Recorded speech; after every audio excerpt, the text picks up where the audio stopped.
যুবভারতী ক্রীড়াঙ্গনে বিশৃঙ্খলা, পুলিশের জালে স্টেডিয়ামে হামলাকারী দুই দর্শক। লিওনেল মেসির কলকাতা সফর ঘিরে যে উত্তেজনা ও উন্মাদনা তৈরি হয়েছিল, শনিবার যুবভারতী ক্রীড়াঙ্গনে তা শেষ পর্যন্ত রূপ নেয় বিশৃঙ্খলায়।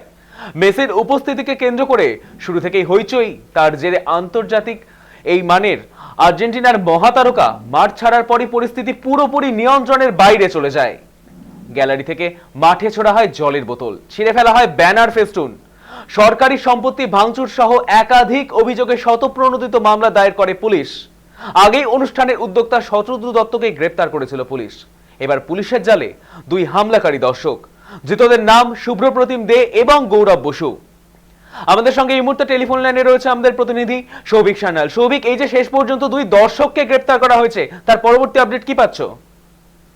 যে যুবভারতী ক্রীড়াঙ্গনের যে চূড়ান্ত বিশৃঙ্খলা হয়েছে, তার ফলে কিন্তু পুলিশের জলে স্টেডিয়ামে হামলাকারী দুজন দর্শককে কিন্তু গ্রেপ্তার করেছে বিধাননগর পুলিশ।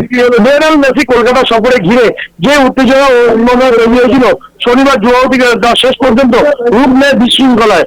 মেসির উপস্থিতিকে কেন্দ্র করে শুরু হয় হইচই, তার জেরে আর্জেন্টিনীয় মহাতারকা মাঠ ছাড়ার পরেই পরিস্থিতি পুরোপুরি নিয়ন্ত্রণের বাইরে চলে আসে। গ্যালারি থেকে মাঠে ছোড়া হয় জলের বোতল, ছিঁড়ে ফেলা হয় ব্যানার, ফেস্টুন, একাধিক জিনিস, এবং পাশাপাশি যে চেয়ারগুলো ছিল সেই চেয়ারও কিন্তু ভাঙচুর করা হয়। অর্থাৎ সরকারি সম্পত্তি ভাঙচুর সহ একাধিক অভিযোগে শতপ্রণোদিত মামলা দায়ের করা হয়েছে পুলিশের তরফ থেকে। আগেই অনুষ্ঠানের উদ্যোক্তা শতরুদ্র দত্তকে গ্রেপ্তার করেছিল পুলিশ, এবং এবার পুলিশের জালে দুই হামলাকারী দর্শক, দুজনের নাম শুভ্রপ্রতিম দে এবং গৌরব বসু। যুবভারতী ক্ষয়ক্ষতির মামলায় তদন্ত চলাকালীন তাদের গ্রেপ্তার করা হয়। শনিবার ঘটনার পর দুদিন পেরোতেই এই প্রথম সাধারণ দর্শকদের গ্রেপ্তার করা হলো বলে পুলিশ সূত্রে খবর। পাশাপাশি তোমায় জানিয়ে রাখি, এই দুজনকে আজকে আদালতে পেশ করা হবে এবং পুলিশ কিন্তু ফুল টার্ম পিসি, অর্থাৎ কিন্তু 14 দিনের পুলিশ হেফাজত চাইবে বলেই মনে করা হচ্ছে।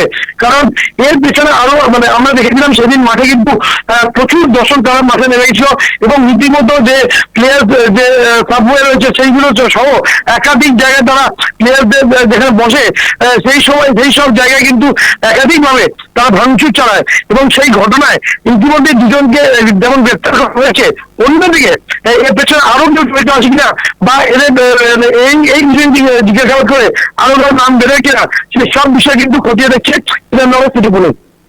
অনেক ধন্যবাদ সৌভিক। ফুটবল প্লেয়ার মেসি, আমাদের আন্তর্জাতিক মানের ফুটবল আর্জেন্টিনার তারকা, যে যুবভারতী স্টেডিয়ামে এসেছিলেন, তার জেরে যে বিশৃঙ্খলা পরিস্থিতি তৈরি হয়েছিল, সেই পরিস্থিতির জন্য উদ্যোক্তা শতরুদ্র দত্তকে গ্রেপ্তার করেছিল পুলিশ। এবার সেই পুলিশের জালেই দুই হামলাকারী দর্শক, ধৃতদের নাম শুভ্রপ্রতিম দে, গৌরব বসু। যুবভারতীর ক্ষয়ক্ষতির মামলায় তদন্ত চলাকালীন তাদের গ্রেপ্তার করা হয়। শনিবার ঘটনার পর দুদিন পেরোতেই এই প্রথম সাধারণ দর্শককে গ্রেপ্তার করা হয় বলে পুলিশ সূত্রে খবর। Again, after 14 long years. Every time the crowds just get